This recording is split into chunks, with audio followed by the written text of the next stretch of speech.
built right here in Texas. This isn't just a building, but it's a symbol of Texas ingenuity, resilience, and leadership. This facility was designed by Texas engineers, built by a Texas contractor, equipped with software developed right here in Lubbock, to serve a 70-year-old pump company that ships products all over across Texas, municipalities, as well as around the globe. So it makes sense we're here today, at the intersection of infrastructure, innovation, and industry, to witness the signing of SB 7 and HJRs.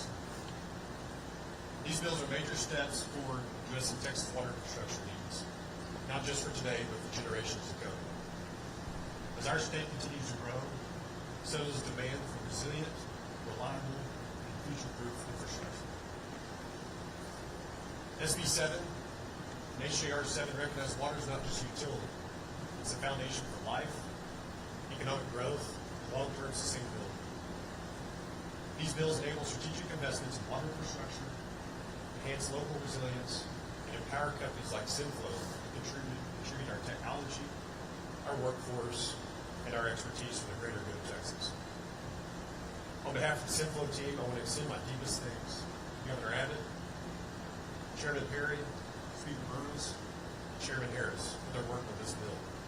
Your leadership and vision are a real difference in Texas, and your commitment to water infrastructure is giving businesses like ours the tools and confidence to build, invest, and innovate right here in Texas. Thank you for allowing Simflow to be part of this historic movement, and thank you for the advance and the strength of the future of the state of Texas. It is now my distinct honor to introduce the man whose leadership has guided Texas through historic growth, historic challenges, and today, historic progress. Please join me in welcoming the governor of our great state of Texas, Governor Greg Abbott.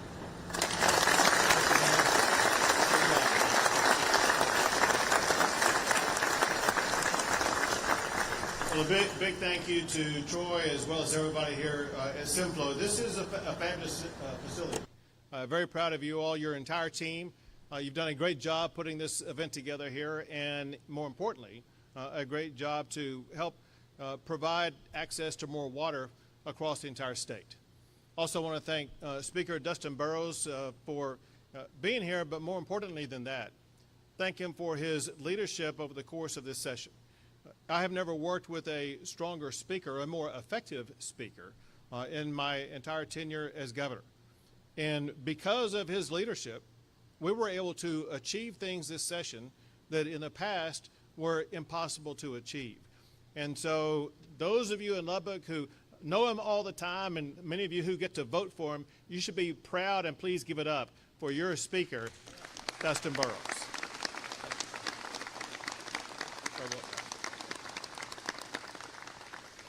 Also joined today by the authors in the House and Senate for the bills I'm going to be signing today. Again, your very own local Senator Charles Perry.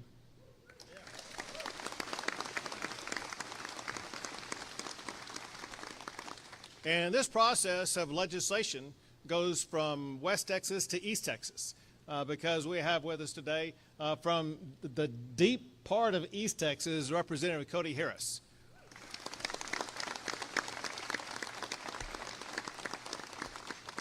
Looking behind me, so unlike what some people think, I don't have eyes in the back of my head, I can't see behind me. I'm looking for two other members of the Texas House of Representatives over here. One is Dr. Greg Bonin. We have a brain surgeon in the Texas House of Representatives, and he was put in charge of House Appropriations, which is the budget. Please give it up for Dr. Greg Bonin.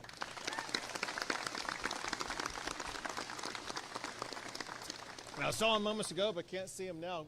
There he is, Carl Tepper. Again, your very own Carl Tepper.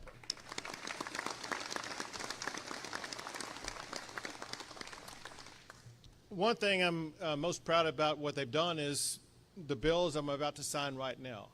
Listen, this session, Texas confronted a crisis.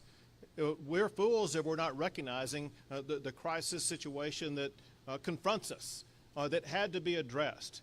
You have, especially in this region, you have farmers who have a desperate need for more water for their crops, for their livestock, for so many purposes. We have families growing abundantly in the state of Texas who need access to that water. Let me give you a fact you probably have not thought about before. Every day on average in Texas, there's more than 1,000 more people who go to a faucet and turn that on because of the magnitude of the growth of us adding people to our population. And when they go to the faucet to turn it on, they expect the water to flow. We need to ensure that we're going to have the water there for them to flow. And then there's businesses. You know, you think when you're at home, you know, you want to turn on your faucet and get your water. You may not be thinking about what the businesses are dealing with. In addition to offices like what we're in here, there are many businesses that rely upon water to operate their businesses, like in the oil and gas sector, like in the growing artificial intelligence data centers, and so many more.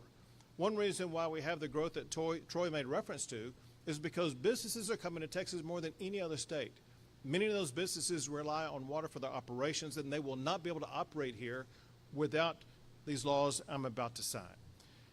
And to make matters even worse, compounding a problem of inadequate sources of water, we lose about 88 billion gallons of water a year because of broken, busted, and aged pipes. So we have an across-the-board urgency to make sure that we address the water issue, so much so that in my State of the State address, I made fixing the water problem an emergency item. And the good news is we had the legislature step up and get that job done with the largest water law in the history of the great state of Texas.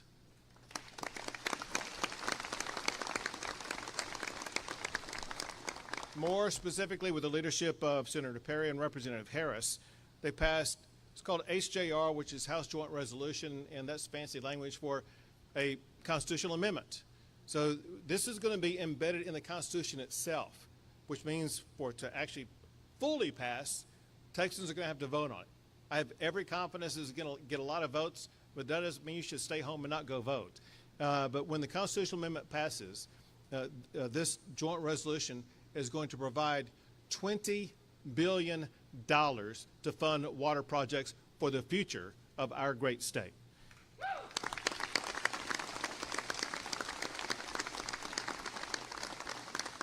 Then Senate Bill 7 by Senator Perry kind of gets into a lot of the details about how that money is to be used and how it's all to operate, and to oversimplify it. It provides that half of that money goes to actually increasing our water supply, looking for new sources of water. Think about this context. East Texas, they're going to have plenty of rainfall and water.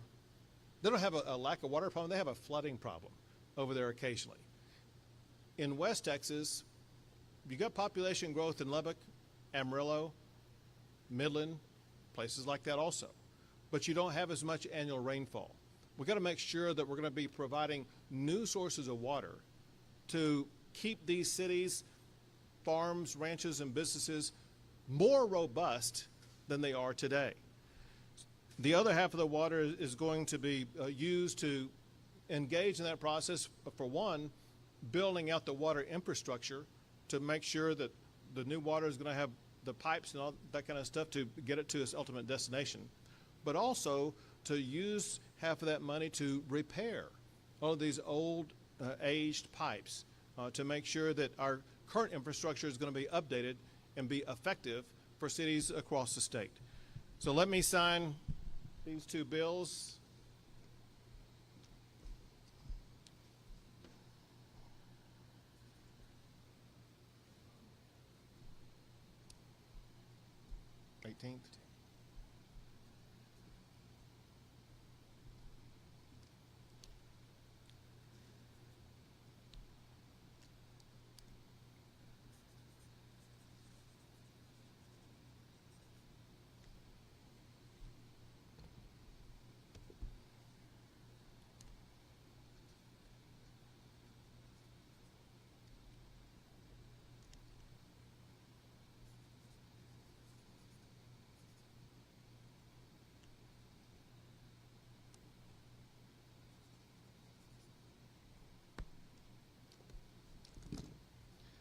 Texas now has $20 billion more to fund water projects in the great state of Texas.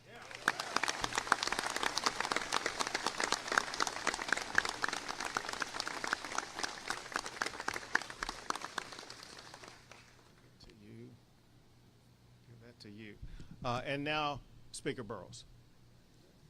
Thank you, Governor. It is the greatest privilege to have been the Speaker of the House during the 89th legislative session and be around the state signing bills with Governor Abbott, making them law. But I'm going to tell you, it is even better to be back home in Lubbock with my people. I want to thank Governor Abbott for being here. I want to thank the Pickerings and Simflo for opening this up. It is a phenomenal reception, and we're really proud that y'all are doing it and having this bill signing ceremony here. Let me say this. We are so proud of the Texas economy. We have people moving here all the time. We brag about it. All the other states, especially the blue states, people want to come here because of our economy, because of our culture. And they are coming here with U-Hauls, and we talk about it all the time. Here's what I know.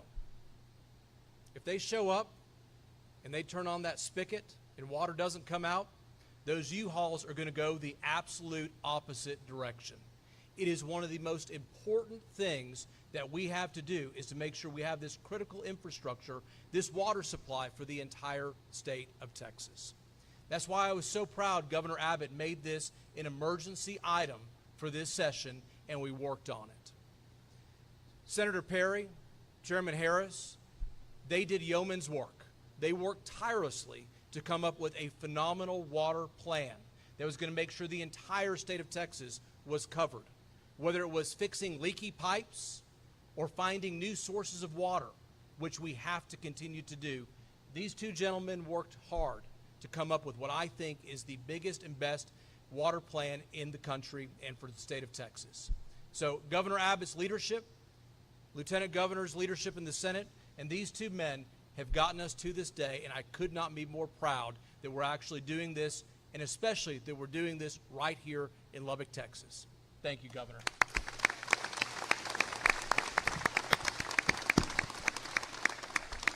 Now, Senator Perry. Thank you, guys, and the Pickerings for sure for making this event possible here. I'll just back up. We started a conversation in the governor's office probably August of 24.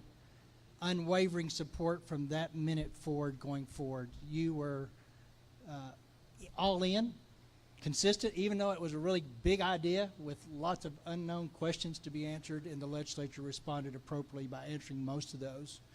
Senate Bill 7 and HJR 7 is a game changer. It is a commitment that shows Texas is ready to meet the challenge of water. It will send a clear message. I think the Washington Post had an op-ed today about what we've done. It's not often I look at the Washington Post as a favorable, but it did a really good job to say Texas has gotten serious about the water needs that they face. And I think it's because of leadership from both Speaker Burrows, Lieutenant Governor, and Governor Abbott. And Chairman Harris and I met a year or so probably prior to the meeting with the governor. And as I explained this big idea, it was never, wow, that's a big idea. I don't know if we can get there, so let's get it done. And I could not have done it without that support and that coordination. $20 billion is a lot of money. We've got additional 2.5 in our base. We had $1 billion last session, so $23.5 billion is a huge commitment.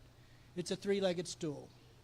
We need state support, we need local support, and then we'll have cost recovery of those dollars to perpetuate an evergreen concept, because it's not going to just be a $23 billion initiative. It's significantly more than that, but we had to start. And I don't think we could have started any better than what we did in this session. This has been tried for decades. We figured out how to craft the legislation that alleviated all the concerns of the past so that we can have a productive future going forward with respect to meeting the water needs. I can thank the support of this group, are my members. I think we had 138 votes in the House. We had unanimous support in the Senate. 31, I believe, came on board. So this was, the timing was right. The initiative was right, and the legislation was right, and I couldn't have done it without the support of many folks in this room or the water people of the past. This has been a 50 to 70 year in the making, and so it's the fruits of a lot of different energies and efforts over the last 70 years, and I'm just glad to be in the seat when it happened. It was a good day. It's a good day for the state. Thank you, Governor Abbott. Sure.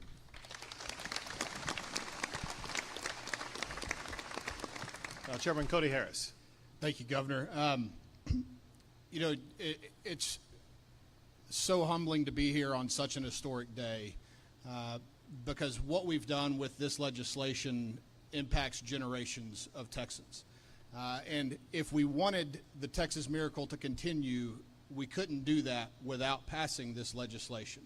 And I'll keep my remarks brief. I just want to thank Governor Abbott, Speaker Burrows, Lieutenant Governor, for your leadership in recognizing how important of an issue this is, because we all know water doesn't make it on primary mailers. It's not one of those sexy things that we always hear about, but it is one of the most important issues for the state of Texas to dig our heels in, roll up our sleeves, and try to solve this problem for future generations of Texans. And it is because of your leadership that Senator Perry and I were able to come up with one agreed with. And so I want to thank y'all. I also want to thank everyone who worked behind the scenes, who doesn't get a chance to be known, that how much hard work that you put into this. Many of you are here today, many of you are not, but this was the culmination of years and years of hard work on behalf of Senator Perry, and something that I'm proud of. My 13-year-old son is here today. He's one that will benefit from this legislation, maybe not us, but down the road, particularly future generations of Texans will still be able to call Texas home. Still, with people like Governor Abbott leading, we'll be able to say that Texas is one of the largest economies in the world because of what we've done today, and I'm very proud of that and appreciate everything that y'all have done to help get us there. Thank you, Cody.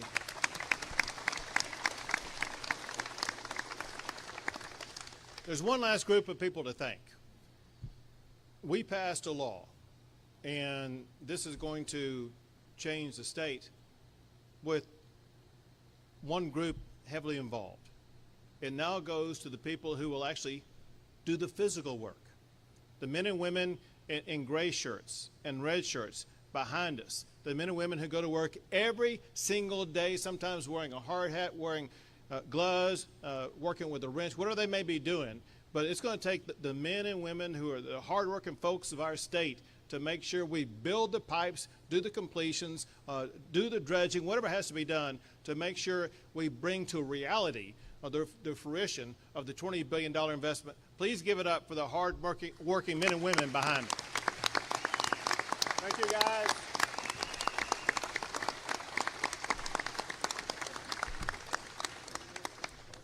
With that, we'll take a few questions for the media. Or not. Or not. Go for it.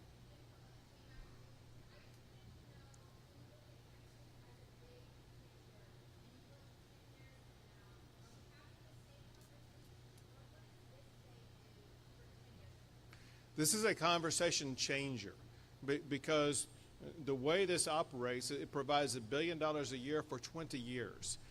And as Senator Perry articulated, it's evergreen in the sense that loans are made, loans are repaid, and that money is reinvested in other projects. And so what we did, we gave a big push to the process of building out all these water projects that will remain in perpetual motion for literally decades.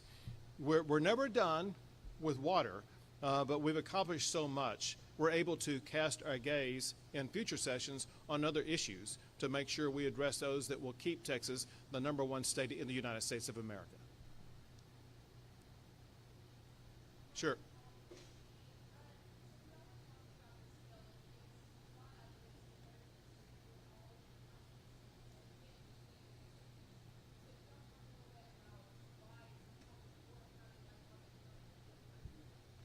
I'll take the first stab and then you go for it. So he's talked about, Senator Perry's talked about this all session. And no one knows it more than he does, or is more of an advocate for it.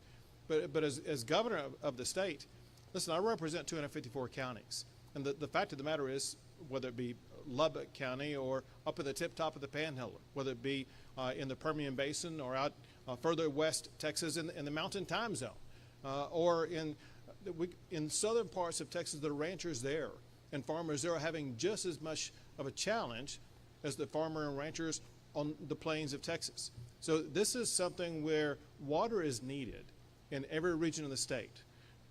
Broken and leaky pipes are needed to be repaired in every region of our state. And I'll add this, my hometown of Wichita Falls almost ran out of water a couple of years ago.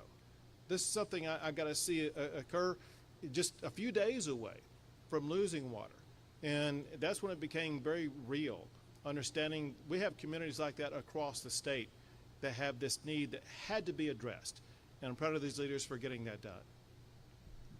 To answer that specifically, it's going to be a little bit of a cultural shift from the way we do water in Texas. Specifically, our Water Development Board is phenomenal. Absolutely one of the top agencies in the country on this issue. We're moving from a siloed kind of city-by-city conversation to where we're going to have more of an oversight and more of a coordinated effort, meaning you may have 20 different applications in on single individual cities trying to meet their individual need, typically short-term, typically what the taxpayer would buy in that area, versus looking at possibly 20 cities that traverse multiple source opportunities that combine their taxing jurisdictions can afford to do the real deal instead of the short-term deal. So internally, we may have a host of $100 billion worth of projects in the hopper that haven't had funding, but what I'm going to ask and what we're going to do, and it's a cultural rethinking, if you will, of more of a regional approach, because there's economies of scales. There's many, many communities that will never, ever meet their water needs because of a low taxing jurisdiction. But anchored to a bigger one, they share that cost, and they also are able to develop a larger supply opportunity that would never have been available. So to answer your question, how do we make this a 254 with no exception? In the 254 counties, if you break us down in zones, there are adequate supply opportunities to justify the investment that when you combine a regional approach will be more accessible, more obtainable, and more affordable. So we're going to rethink kind of how we go about doing water projects, and then we won't have to deal with individual well owners' wells going dry because someone to a neighboring adjacent county pulled all the water out from under them. We're going to have a better oversight of where those opportunities lie and capitalize them. So that's how we make it a 254 county. We include 254 counties in the conversation on every project at every level. Anybody else? Thank you. Thank you all very much. Thank you. Thank you.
Yeah, we'll see.